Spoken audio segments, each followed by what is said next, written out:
I got the colors she wanted, picked out a game, etc. And then I'm like, I know, I don't know. We know the Switch 2 Lite isn't coming out day and date, but I do know that it's going to be an interesting, weird transition. Like with her, like, oh yeah, now this whole new Switch is out. Well, your sister now turned 10. She got the Switch. It's like, okay, like, oh, well, how, that's just Are we something doing a hand-me-down situation, or are we like, doing yeah, do we just like, yeah, it just travels. Yes, travels everybody south. gets the exact same Switch for their 10th. Like it just slowly gets worse. Well, It's like, 10 years from now. There you go.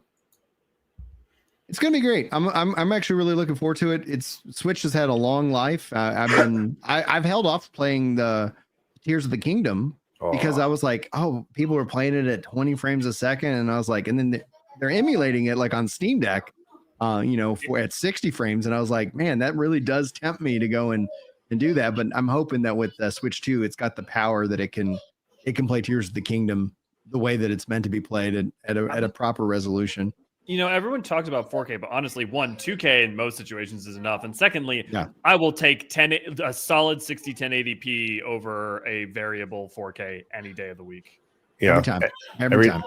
I think Nintendo's art direction with the Zelda games on the Switch 2 specifically, like I don't miss them not being on 4K at all. And I think even Tears of the Kingdom, there were some moments where there were hiccups, but it was still such a good experience, man. And I think it does show you, for me at least, that like I play games at 120 frames on my PC, but I could sit there and enjoy the heck out of Tears of the Kingdom or anything else on my Switch and just be perfectly content with it. So FromSoft's in a similar vein, right? Where like FromSoft, they're a lot of times their texture resolutions and stuff are from like PS3 era, but their art direction's so strong that you don't even notice.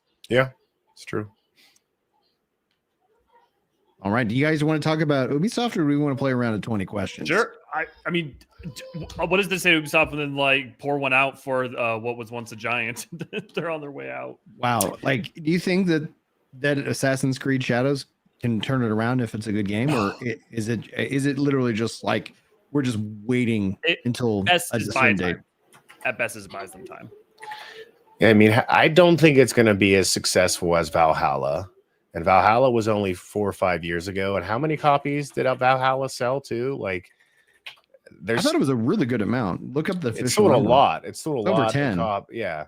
I can't remember, but just given that it says 1 billion in revenue by February 2022. I don't know what that is in terms of units sold, but I mean, there's so many things wrong internally with Ubisoft. I don't think one successful game, even of that scale, will patch all the holes that's going on. So one successful game will give them leverage in negotiations for when they sell.